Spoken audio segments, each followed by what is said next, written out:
안녕하세요. 네, 반갑습니다. 오늘은 이제 말씀 31회차인데요. 마태복음 6장 1절에서 4절의 말씀이 되겠습니다. 그 이전에는 우리가 이제 마태복음 4장하고 이제 5장을 했죠. 5장은 굉장히 제가 길게 했어요. 굉장히 중요한 말씀이다 보니까 그에 이어서 오늘 여전히 이제 6장의 말씀에 들어갑니다. 먼저 이제 6장에 들어갈 때 이제 중요한 단어가 뭐냐면요. 이제 세 단어예요. 그게 이제 구제와, 그 다음에 기도와, 그 다음에 금식에 관한. 이것은 이제 유대교가 종교의 어떤 경건한 어떤 행위죠. 일종의 의로운 행위일 수도 있고 경건한 행위가 되겠습니다. 그래서 예수 그리스도께서 구제와 그리고 기도와 금식에 관해서 이제 말씀해 주시는 부분이 되겠습니다. 먼저 이제 1장에 보시면요. 사람에게 보이려고, 밑줄 한번 쳐보시고, 사람에게 보이려고. 구제와 기도와 금식이라는 건 굉장히 종교성에서 중요한 요소인데, 그 종교성 속에서 선한 것이잖아요. 일종의. 오늘 이제 구제, 그 다음에 기도, 금식. 굉장히 선한 거예요. 그래서 종교성이라는 거는 그 속성이 일종의 뭐냐면 거룩하거나 선하거나 아니면 경건한 것. 이러한 속성을 가져요. 거룩하거나 선하거나 경건하거나. 그래서 이 땅에서 종교라는 부분은 굉장히 거의 최상의 어떤 수준이 있는 것이죠. 국가법이 있으면 그 국가의 법보다 더 위대한 것이 인간의 양심이라고 한다면 그 양심보다 더 위대한 것은 일종의 종교란 말이에요. 그래서 종교성이라는 것은 그 자체가 굉장히 고결한, 고상한 면이 있습니다. 그런데 오늘 예수 그리스도께서는 이렇게 종교성 속에 있는 구제, 그 다음에 기도, 금식, 그 이면에 감추어져 있는 어떤 면을 드러내셔요? 바로 어두운 면을 드러내신다는 거죠. 그래서 하나님의 나라라는 건요, 일종의 종교성을 통하잖아요. 그죠? 기독교라는 어떤 종교성. 근데 기독교라는 종교성 속에 있는 어둠의 그림자를 돌파해야 거기에 진정한 하나님의 나라가 세워집니다. 그래서 기독교가 세워져야 하지만 일종의 기독교 속에 감추어진 어둠과 그림자적 요소가 돌파되어야 여기에 새로운 기독교를 통해서 하나님의 나라가 세워지는 것입니다. 유대교 마찬가지예요. 이 시대에. 유대교가 얼마나 그 시대에는 가장 고상하고 최상의 어떠한 고결성을 가졌잖아요. 근데 그 속에 뭐가 숨어 있어? 어둠이 숨어 있다는 것이죠.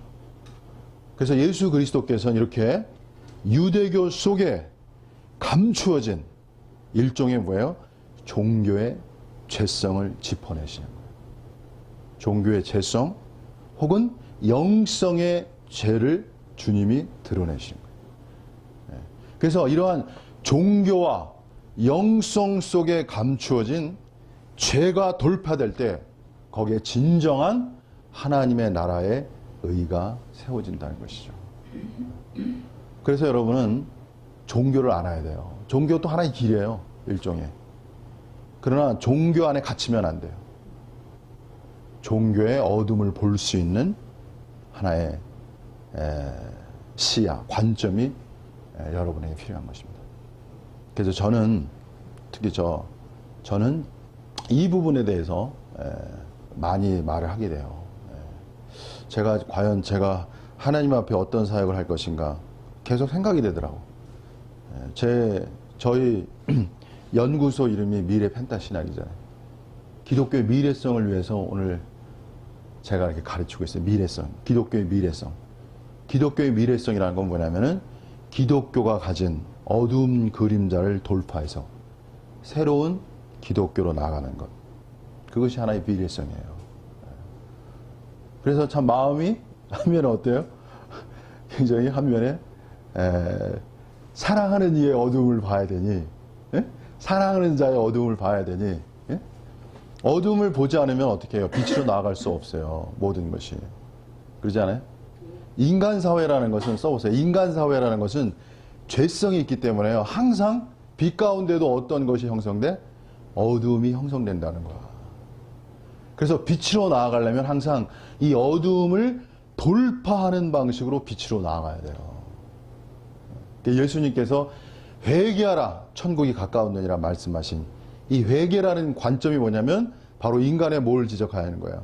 어둠을, 사단의 역사로 통한 어둠을 지적하는 것이죠. 그래서 오늘 6장의 말씀도 이제 그와 관련된 거예요. 1장에 보시면 사람에게 보이려고, 사람에게 보인다는 말씀을 하잖아요.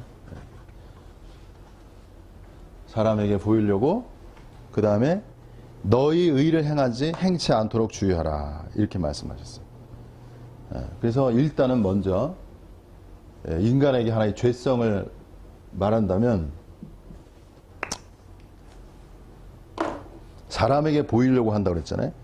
그 다음에 그 2절에 가시면 그러므로 구제할 때 외식하는 자가 사람에게 영광을 얻으려고 이렇게 말하거든. 그래서 인간은 이 종교성이라는 걸 통해서 종교의 경건성을 통해서 뭘 얻는다고? 자기 영광을 얻는다. 이런 걸 우리가 알 수 있죠. 그래서 이 자기 영광이라는 거를 에밀 브루너라는 학자는 이제 많이 좋은 표현을 썼어요. 그거 자기 영화성이라는 단어를 썼어요. 자기 영화성.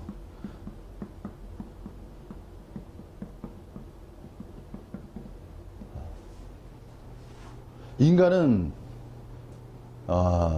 본래적으로 인정을 받아야 돼요. 그죠? 누군가에게 존경을 받아야 돼요. 그 자체가 잘못된 건 아니에요.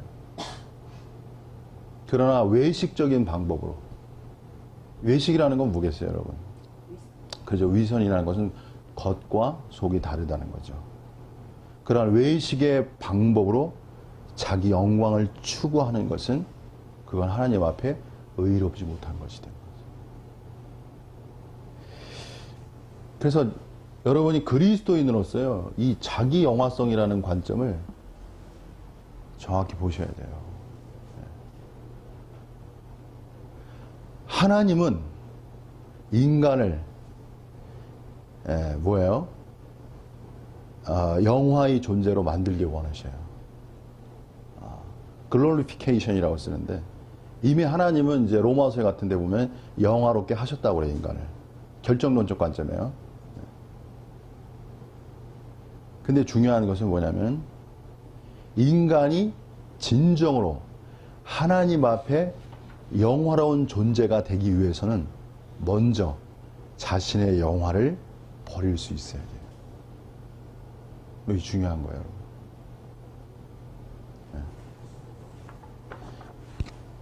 브루너라는 학자가 이제 좋은 말 했어요. 2페이지 보시면 이렇게 말했어요. 2페이지 보시면요. 중간에 있습니다.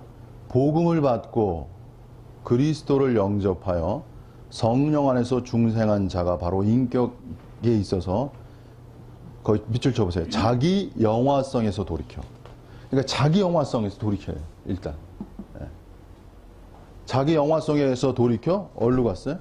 하나님 영화성으로 삶의 길을 바꾼다. 이게 중요한 거죠. 그래서 그리스도인의 길이라는 것은 자기 영화성에서 어디로 향하는 거야? 하나님의 영화성으로. 근데 하나님의 영화성으로 가는 그것이 실체적으로 우리의 영화를 얻는 길이야, 또. 제 말 이해하시겠어요? 네.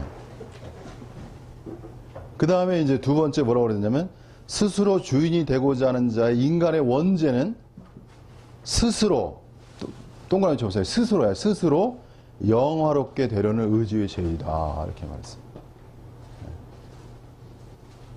그래서 인간 스스로가 영화롭게 되는 것이 아니고 뭐야? 하나님이 인간을 어떻게 하는 거야? 영화롭게 해야죠. 그래서 인간의 본질적 죄는 뭐냐면 스스로를 영화롭게 하기 위한 요소가 숨어 있다는 거예요. 특히 종교성 속에서 이것이 교묘하게 숨어 있다는 거예요.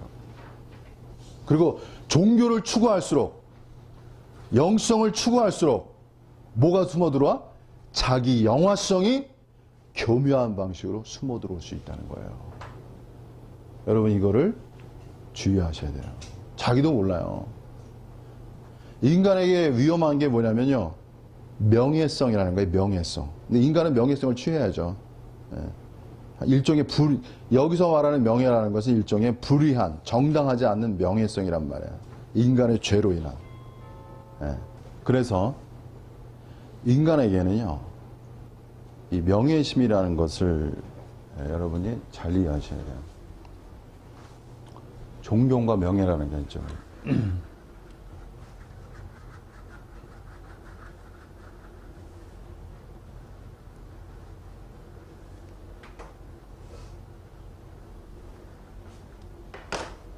존경심, 존경을 받길 원하잖아요. 그죠? 그리고 명예를 얻기 원하고.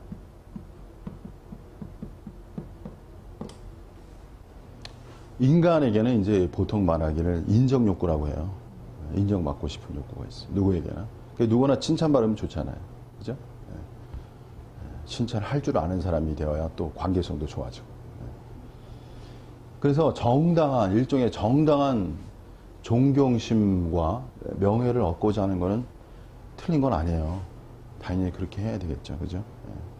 근데 중요한 건 뭐냐면, 여기서 오늘 말씀에서 중요한 건 일종의 외식으로서, 요게 중요한 포인트가 되는 거예요.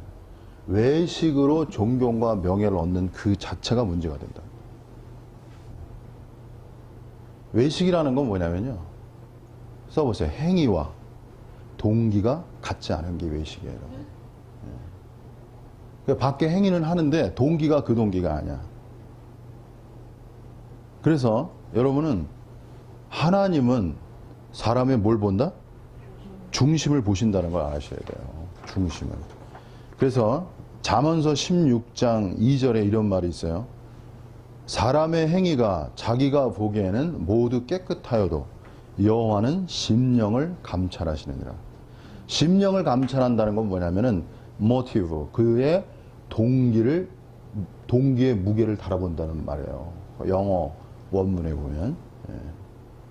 그래서 그리스도인은 밖의 행위도 중요한 것이지만 뭐가 중요하냐면 동기가 중요한 거예요. 왜? 하나님은 사람의 가장 중심을 보시는 하나님이시기 때문에 그래요. 그래서 사람이 깨끗하다는 것, 사람이 의롭다는 건요, 행위도 중요하겠지만 그 사람의 마음의 동기가 중요한 거예요. 그래서 진정으로 아름다운 사람은 누구냐면 그 사람의 마음, 동기가 그 자체가 순수한 사람이 그 사람이 아름다운 사람이에요. 여러분, 끝없이 그리스도인들은요, 자신에 대한 동기를 점검해 나가야 돼. 그래서 인간의 양심이라는 거는 굉장히 소중한 부분이에요. 자기 스스로의, 그래서 바울은 뭐라고 그랬냐면 자기가 양심 안에서 섬기는 하나님, 이런 말을 했어요, 여러분. 그래서 자신의 동기를, 자신의 양심을 가지고 하나님 앞에서 점검하는 사람이 되어야 돼요. 그래서 진실로 하나님 안에서 산다는 것은 뭐냐면 자신의 양심 안에서 하나님 앞에서 꺼리낌이 없어야 돼. 그렇게 살아가야 돼. 굉장히 한면 어렵겠죠. 그러한 아주 깨끗한 양심 가운데 행할 수 있어야 돼요. 특히 지금 제가 읽은 잠언서 16장 2절은 재밌어요. 뭐라고, 왜 재밌냐면 사람의 행위가 자기가 보기에는 모두 깨끗하여도, 이렇게 말했다. 이 말이 참 재밌어요. 그러니까 인간은 자기가 행위를 해. 근데 어떻게 생각해? 자기가 깨끗하다고 생각한다. 그거 한번 써보세요. 왜 그러냐? 인간은 무의식적 자기 합리화하는 존재라고 그래요. 그래서 스스로가 알아야 돼요. 자기가 합리화시키는 존재성, 합리화라는 개념은 뭐냐면 인간은 자기 중심적 존재이기 때문에 그래요. 아까 자기 영화성이라고 그러잖아요. 자기 영화성이라는 건 자기 중심적 존재가 일종의 뭉쳐진 거야. 그런 존재를 알아야 돼요. 그게 죄성이라고. 그래서 이게 오늘도 이제 사랑과 의에 대해서 말씀드리겠지만 중요한 게 뭐냐면 사람들을 이렇게 사람들을 그 옳은 대로 인도한다는 거 굉장히 중요한 거예요, 여러분. 옳은 대로 인도한다는 말이에요. 그래가지고 다니엘서 12장 3절에 보시면 뭐라고 그랬냐면 많은 사람을 옳은 대로 돌아오게 하는 자는 별과 같이 영원토록 빛나리라 이런 말.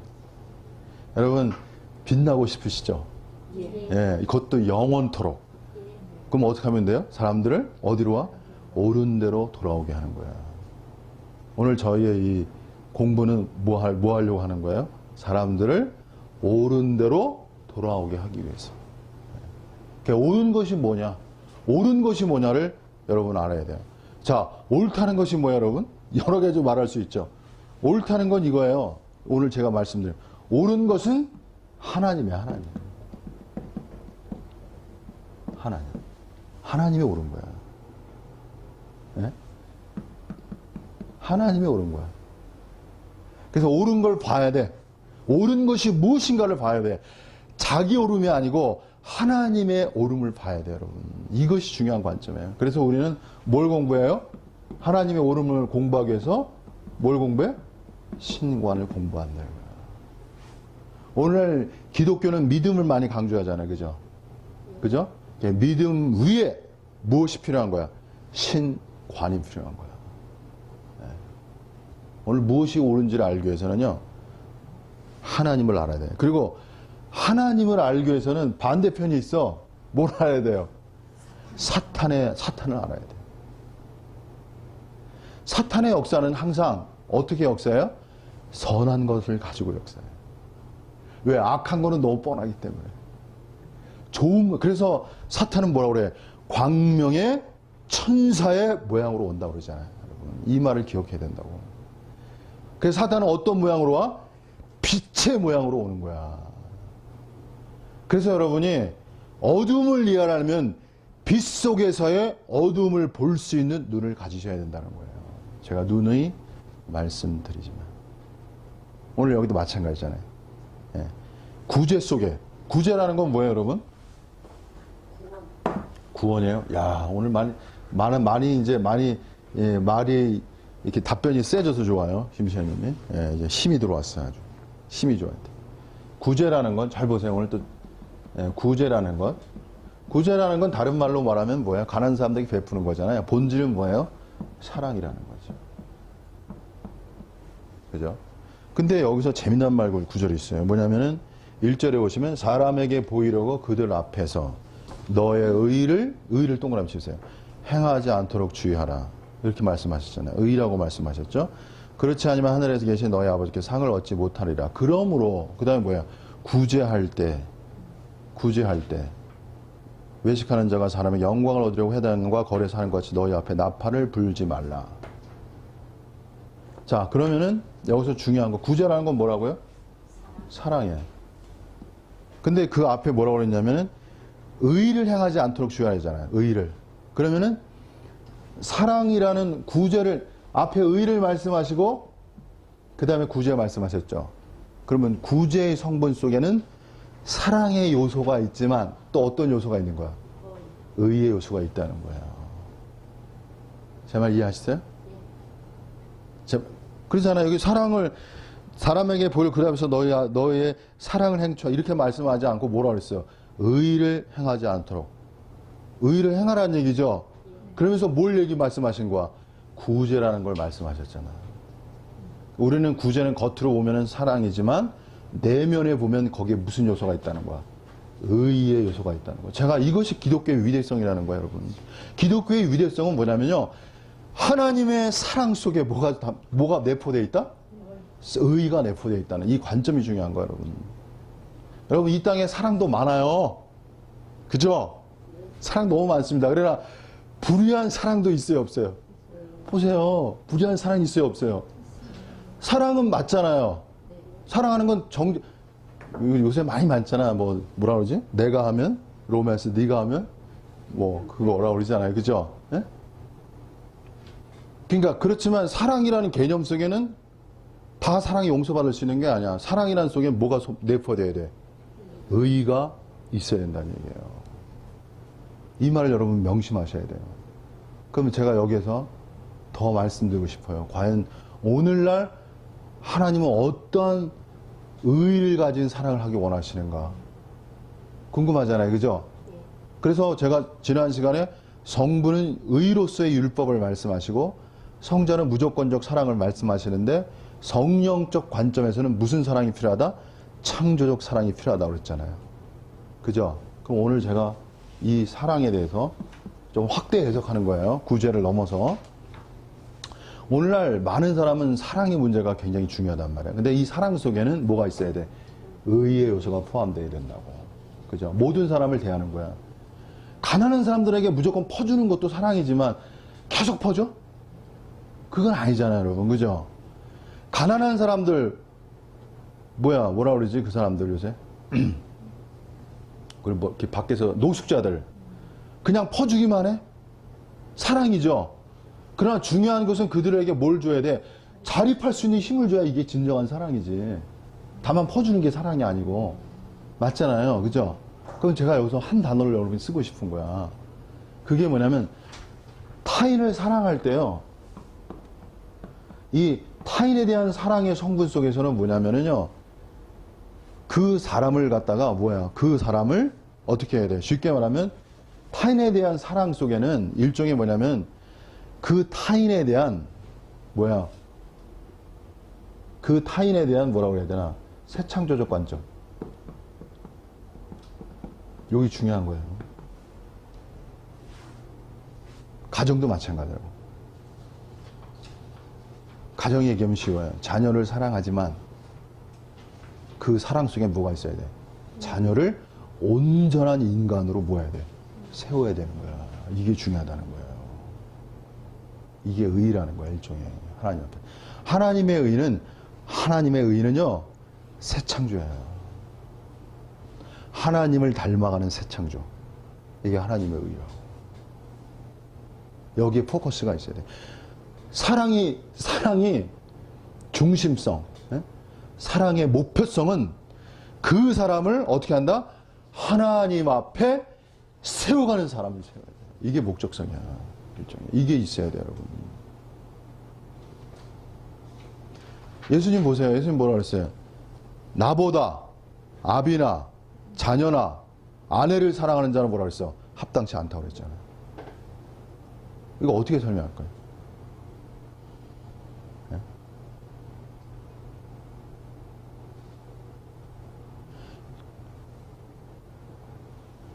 제일 예수님에 대해서 뭐라고 그랬냐면 가장 귀중한 그 말씀, 계명이 뭐냐고 말할 때 주님이 뭐라고 그랬냐면 가장 중요한 계명을 해달라고 할 때 예수님 한마디만 해야 되는 두 마디를 냈어요. 먼저는 뭐야? 하나님을 사랑하라고 그랬지. 그죠? 네, 근데 하나님을 어떻게 사랑해? 목숨을 다하여, 힘을 다하여, 마음을 다하여 주 하나님을 사랑하라. 그리고 내 이웃을 내 몸과 같이 사랑하라. 이렇게 두 마디로 말씀하셨다고. 원래 가장 크고 큰 계명은 한마디로 말해야 되는데 두 마디로 했다고. 이게 무슨 소리냐면 내 이웃을 내 몸같이 사랑할 수 있는 그 근거는 제1조건이 선제돼야 돼요. 그게 뭐야? 온 마음을 다해서 하나님을 사랑해야 돼요. 이것이 중요한 거예요. 하나님을 사랑하는 그 사랑 안에서 내 이웃을 사랑할 수 있어야 돼요. 자녀에 대한 사랑도 마찬가지예요. 뭐냐면은 하나님을 생각하면서 하나님 앞에서 자녀를 사랑할 수 있어야 돼. 이게 중요한 거예요. 모든 사람의 관계성은 마찬가지예요. 하나님 앞에서 타인을 사랑할 수 있어야 돼. 이러한 사랑 관계가 오래가고 깨끗한 거예요. 그러지 않으면 이 사랑이 변질돼요, 여러분. 네.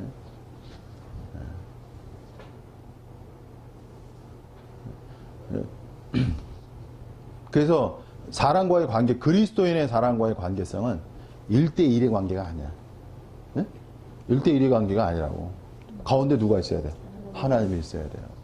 그래야 그 관계가 오래가고 깨끗하고 의로운 관계가 되는 거예요. 하나님이 항상 가운데 있으시고 하나님이 항상 상위에 계시면 문제가 없어요. 제 말 이해하셨죠? 근데 하나님이 없이 서로 관계성에 거기에 문제가 많이 생긴다고. 오늘날 모든 이 단체성이라는 거, 교회라는 거 있잖아요. 단체성, 교회, church. 교회가 중요하잖아요. 교회의 중심은 누가 돼야 돼? 하나님이 돼야 돼. 하나님이 주인이 되고 하나님이 항상 하나님을 의식하는 가운데서 하나가 돼야 돼. 하나님을 의식하지 않고는 하나님가 될 수가 없어. 그래서 여러분들은 뭘 생각하냐면 하나님에 대한 깊은 의식을 가져야 돼요. 이게 중요한 거예요.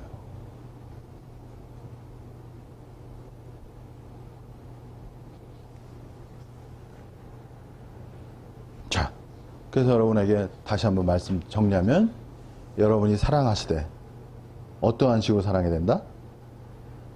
타인을 진정으로 하나님 앞에서 온전한 인간으로 세우고자 하는 그 심정으로. 어디에서 특히? 가정에서. 네?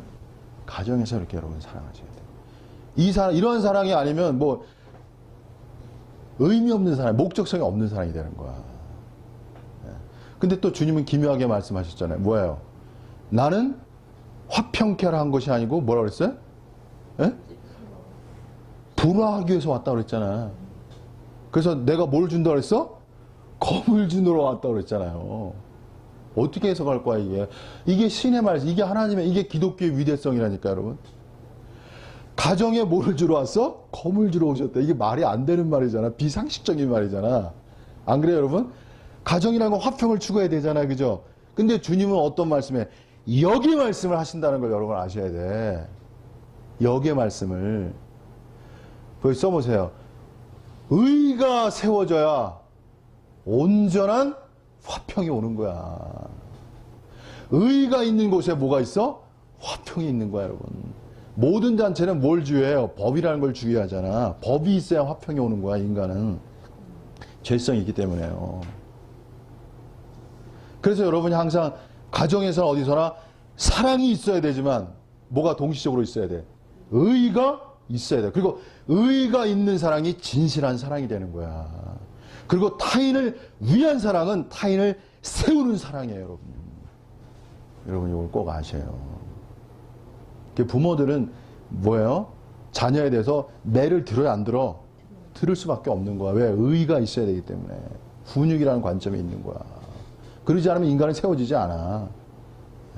그래서 사도 바울은 디모데에게 항상 견책하라, 경계하라, 이런 말 많이 해요. 가르치라, 이런 말을 디모데에게. 자, 그 다음에 다른 주제로, 다른 말로 넘어가겠습니다.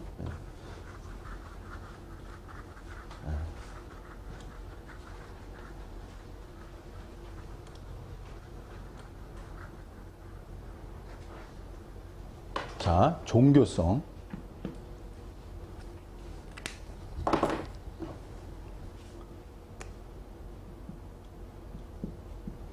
종교성에서 오늘 이제 그 구제에 관한 말씀인데, 여기서 우리가 하나 보는 거는 선한 행위.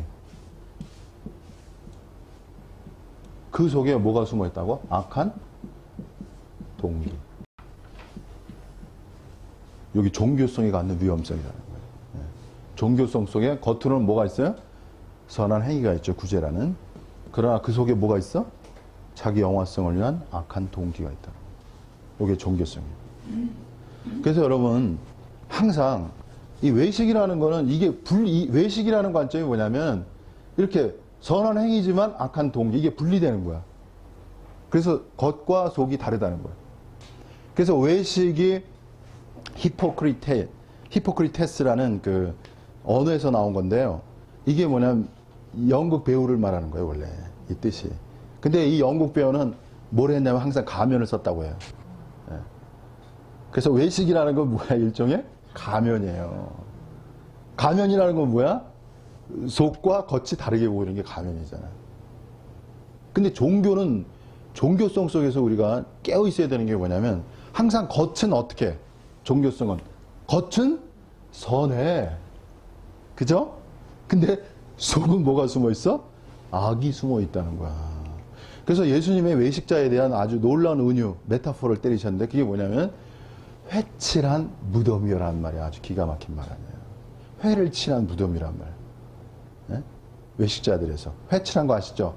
겉으로 뭐 했어? 페인트를 칠했단 말이야. 회칠했으니까. 근데 그 속은 뭐야? 무덤이란 말이야. 그래서 종교라는 건요, 항상 위험성이 있어요. 뭐냐면은, 종교는 선한 이름으로 나타난다고. 그래서 종교는 뭐야? 하나님의 영광이란 이름으로 나타나. 근데 뭐를 취해? 자신의 영광을 취하는 거야. 항상 깨어 있어야 돼요. 하나님의 영광을 위한 데 놓고서 자신의 영광을 위하여. 또 이렇게 말할 수 있죠. 하나님의 뜻을 위하여. 이게 주의 뜻이다. 이렇게 말을 해. 그리고 그러나 사실은 누구야? 자기의 뜻이야. 여러분 이해하겠어요? 종교라는 거는 이러한 위험성이 있다는 걸 여러분 아셔야 돼요. 좋은 이름으로 나온다니까. 하나님의 이름으로. 하나님의 영광으로. 하나님의 뜻으로.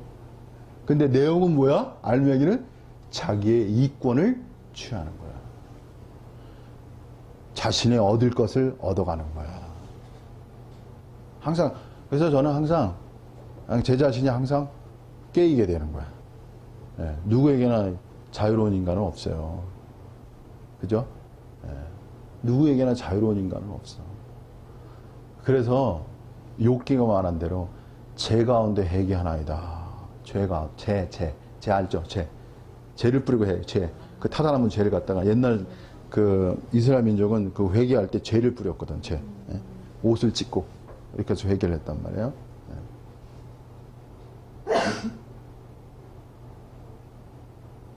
그러한 어떠한 그 죄성에 대해서 특히 종교의 죄성이 위험한 거는 이 악한 동기가 보이지 않는다는 거야.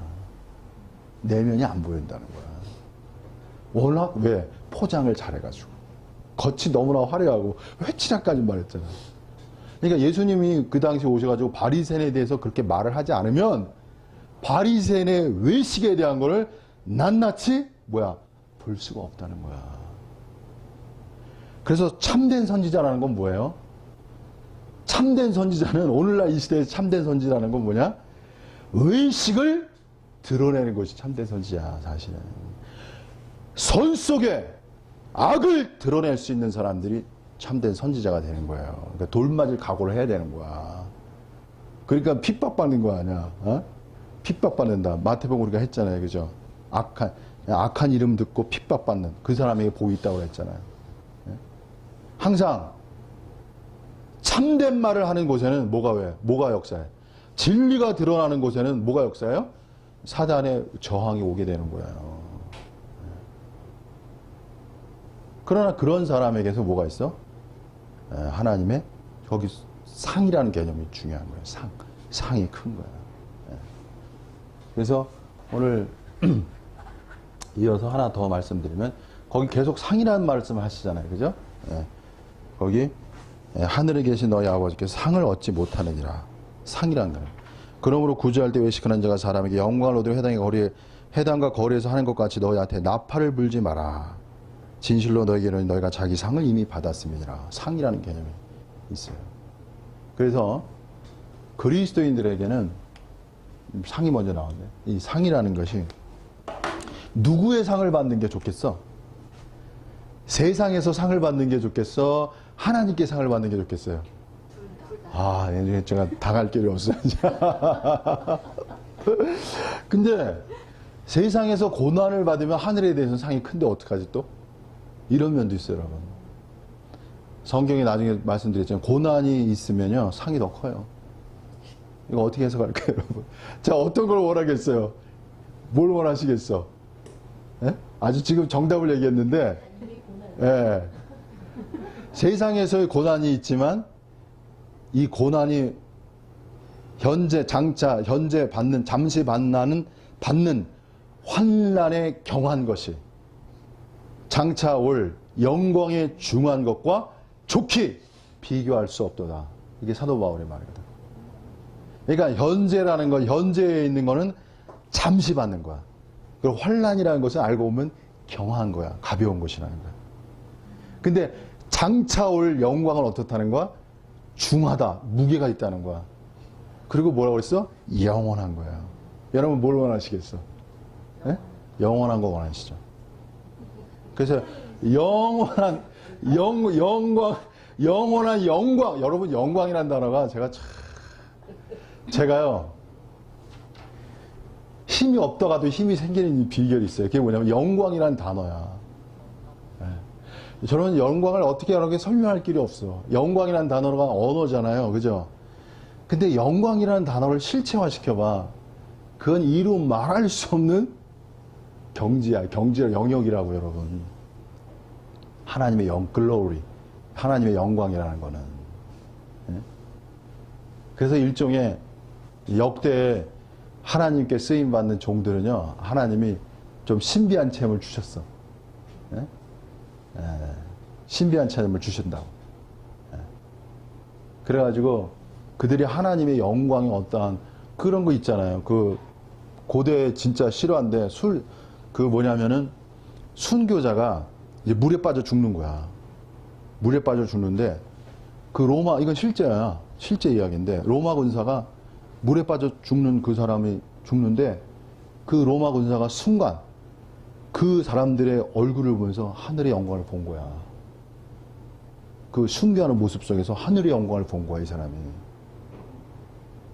칼 라너란 신학자가 일상적인 것에서의 초월성이란 말을 했잖아요. 한순간에 일상 속에서의 일상적이지 않은 뭔가 신비한 세계의 하늘의 영역을 그 순교하는 사람들, 아마도 내가 볼 때 얼굴 속에서 본 것 같아. 그 얼굴빛 속에서. 그러니까 이 로마 군사가 어떻게 했어? 자기가 그 영광 보고 자기가 들어가서 순교했어요, 그냥. 거기에. 너무나 영광스러워서. 이게 순교사에 있는 얘기예요, 지금 제가 한 말이. 이 인생이라는 건 여러분 고난이라는 개념이잖아요, 고난. 그죠? 근데 항상 여러분이 이제 내세관인데 그리스도인의 어떤 신과 능력은 내세의 영광이라는 상급 있잖아요. 이 개념이 살아있어야 돼요. 그래야 오늘 여러분이 달려갈 수 있는 힘이 생기는 거예요. 그렇다고 현실을 무시하거나 외면하거나 등한시한다는 게 아니에요. 그러나 이러한 관점이 있어야 뭐가 해야 돼.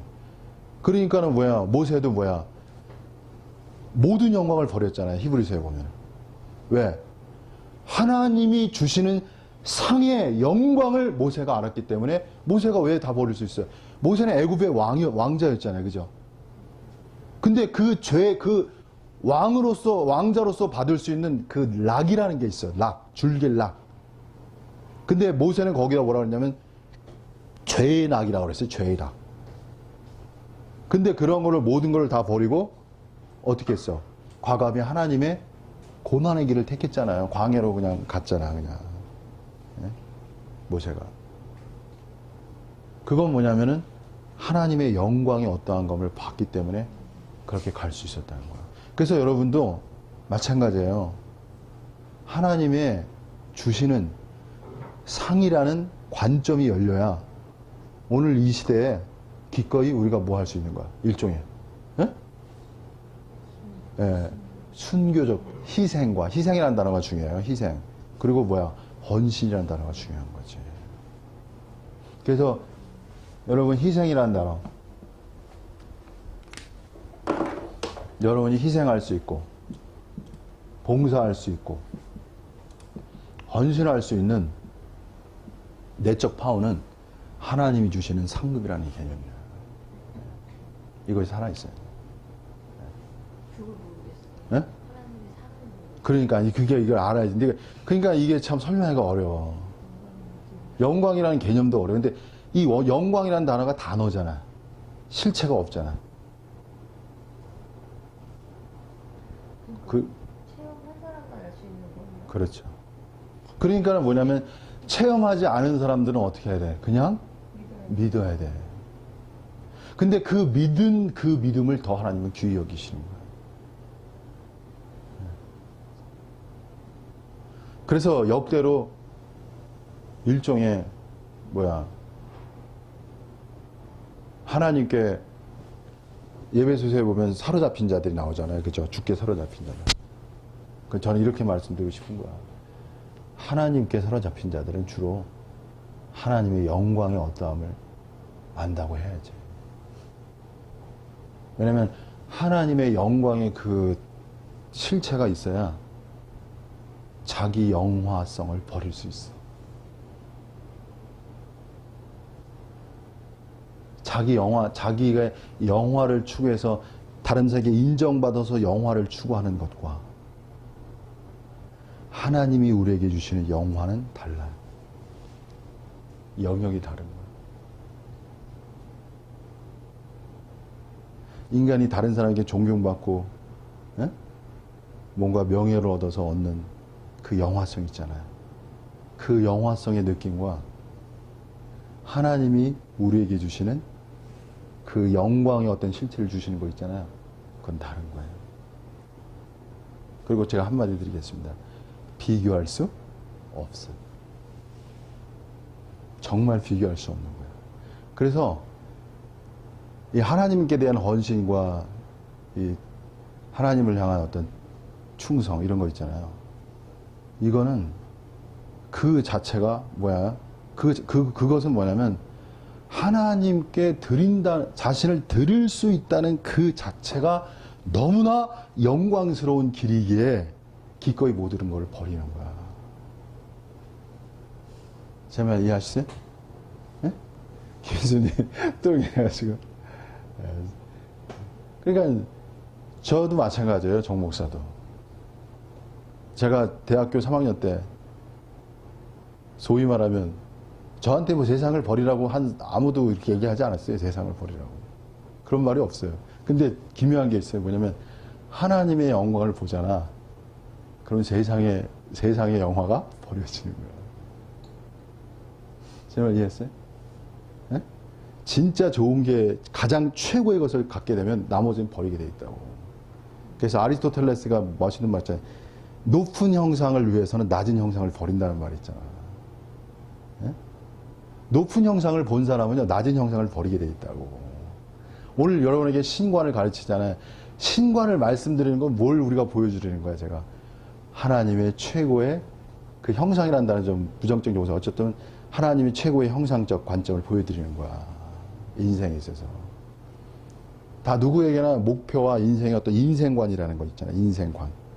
그죠?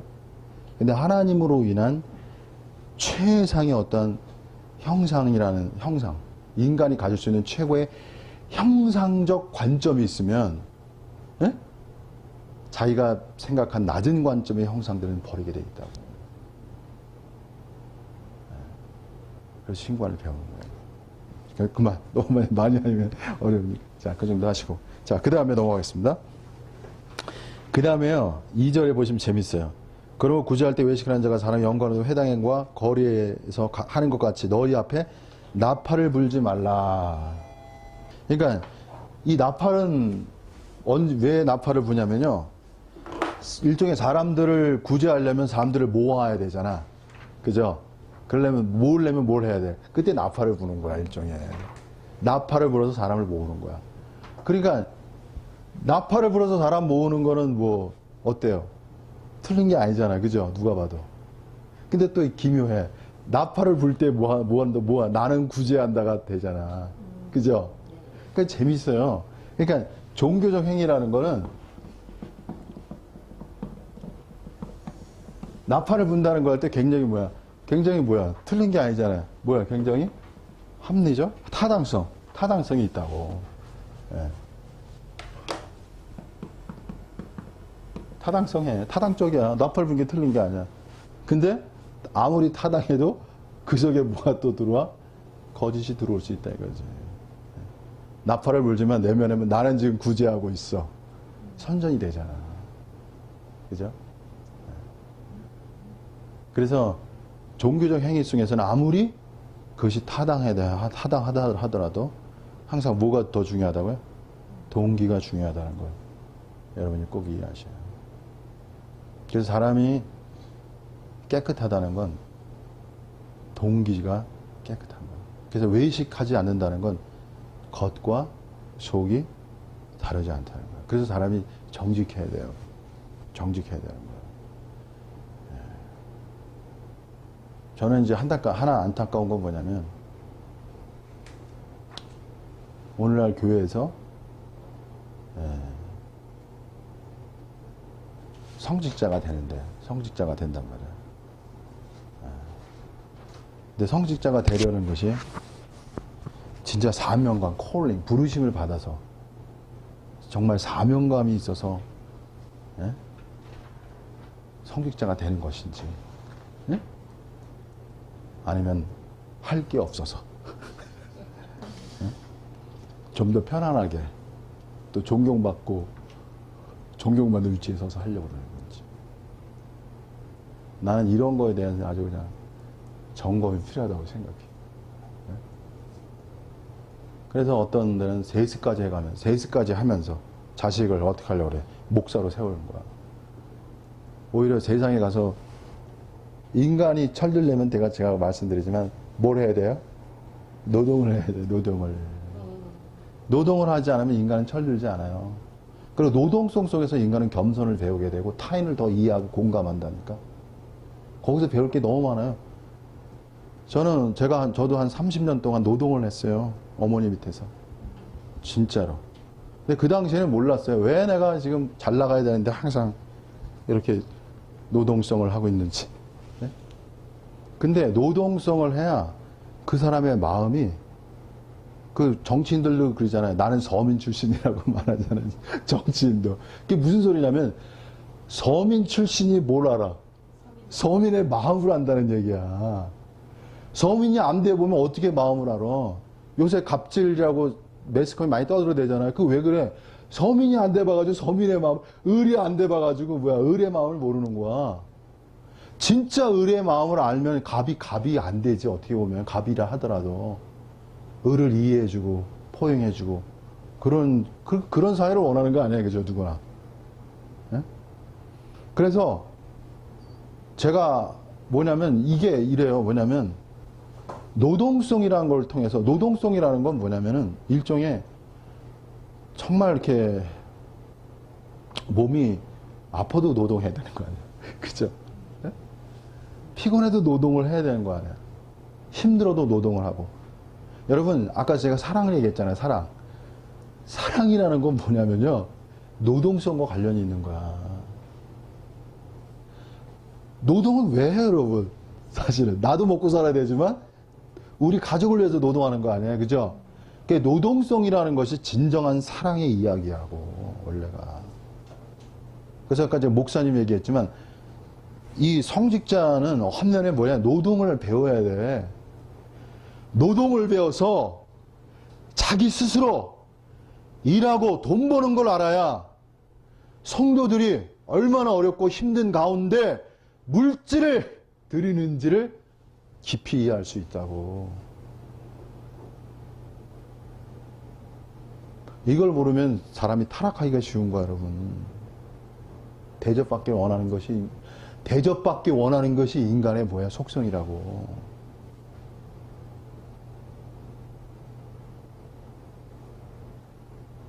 그래서 제가 목사의 길을 정말 제대로 가려면 일하는 걸 배워야 된다고. 노동을 먼저 배워야 돼. 그러지 않고, 왜냐면 항상 목사님들은, 저 자신도 목사지만요, 두려운 게 사람을 가르치는 자들은요, 항상 자기가 선제적으로 높은 위치에 서게 된다고. 가르치니까. 그죠? 일면에 맞는 얘기지만 일면에 또 위험한 얘기가 되는 거야. 그래서 목사님들은 가르치는 걸 좋아하지만 어떤 게 어려워? 듣기가 어려운 거야. 듣기가 어렵다고. 근데 야고보는 뭐라고 그래요? 야고보는 듣기는, 말하기는 더뎌야도 듣기는 속히 하라고 그랬잖아. 항상 역의 관점을 이해할 수 있어야 돼. 듣는 자가 돼야 돼. 잘 들을 수 있으려면은 심정이 어떻게 해야 돼요? 심정이 낮아진 자만이 잘 들을 수 있어. 노동이라는 게 왜 또 중요하냐면 인간은 노동 앞에 교만할 수가 없어요, 여러분. 노동성 앞에 어떻게 교만해? 힘든데. 노동이라는 자체가 자신의 한계성을 항상 절감하게 돼 있다고. 겸손할 수 있는 거야, 여러분. 노동은 배우는 게 많아요. 근데 오늘날 기독교는 노동이라는 개념을 적극적 관점으로 얘기하지 않아. 이게 또 문제야. 노동의 긍정과 부정이, 왜 노동을 적극적으로 얘기 안 하냐면 아담이 받은 저주 중에 어떤 저주가 있어요? 땀을 흘리는 게 저주라고. 그리고 기독교에서 강조하는 게 일보다는 뭘 강조해? 안식을 강조한다고. 제 말 이해하셨어요? 그래서 노동이라는 것에 대한 적극적 긍정성을 그렇게 많이 말을 안 해요. 바로 이렇게 노동성 속에서의 갖는 긍정성을 배제할 때 사단이 들어오는 거야. 노동하지 않으면 사람이 어떻게 돼요? 가난해지는 거야, 여러분. 근데 또 가난이라는 걸 합리화하면 안 되지. 에? 가난한 자는 복이 있다. 이게 또 문제가 되는 거야. 그죠? 그래서 진리라는 건 제가 계속 말씀드리지만 딸랑 진리로 알면 안 돼요. 입체적 관점으로 알아야 돼. 이게 중요한 관점이에요, 여러분. 진리가 들어올 때 사단은 어떻게 역사한다? 그 진리 속의 그림자를 통해서 들어온다는 거. 이렇게 아시고. 자, 그리고 마지막으로 이제 정리하겠습니다. 그 다음에요. 너희가 구제할 때 오른손이 하는 것을 왼손이 모르게 하여. 그 다음에 마지막이 중요하죠. 내 구제함이 은밀하게 하라. 은밀하게 하라. 동그라미 치시고. 그 다음에 은밀한 중에 보시는 너희 아버지가 갚으시리라. 이렇게 말씀하고 있어요. 자, 그래서 정리하면요. 전도서 12장 14절에 보시면 하나님은 3페이지에 있어요. 하나님은 모든 행위와 모든 은밀한 일을 선악간에 심판하시리라. 그래서 우리가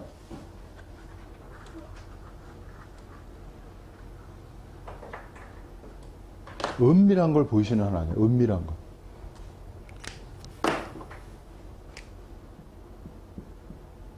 은밀한 것을 보시는 하나님.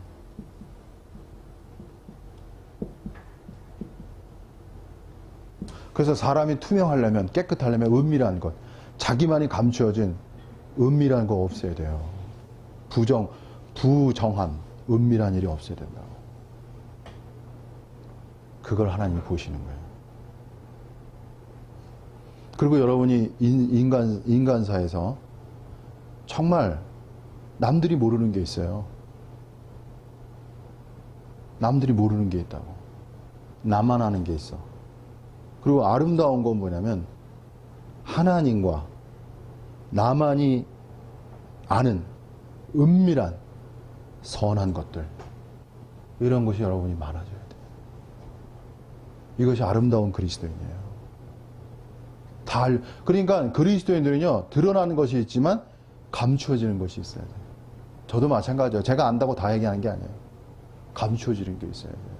그래서 아가서에 너는 봉한 샘물이라는 말이 있어요. 봉했단 말이야. 그래서 하나님의 세계는요, 다 알려지는 게 아니에요, 여러분. 그거 하나 써보세요. 하나님은 다 알려질 수 없다. 이게 중요한 거야. 오늘날 어떤 교회는 하나님을 안다는 것에 빠져가지고 하나님을 다 안대. 그거는 큰 오류예요, 여러분.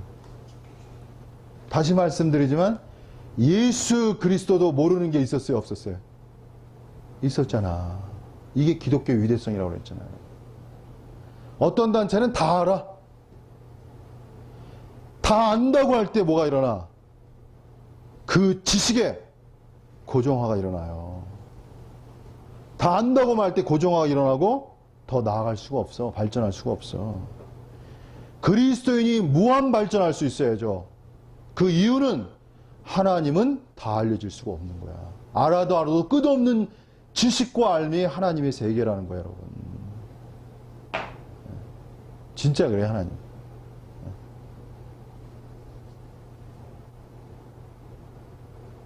이러한 하나님의 무한성이 있어야 기독교는 더 겸손해질 거야. 그리고 기독교는 진정으로 가난한 영을 소유할 거야. 그죠? 그리고 기독교는 진정으로 무한 추구의 영을 가질 거예요. 그리고 더욱 열릴 것입니다. 그럼 기독교가 더 새로워지겠죠.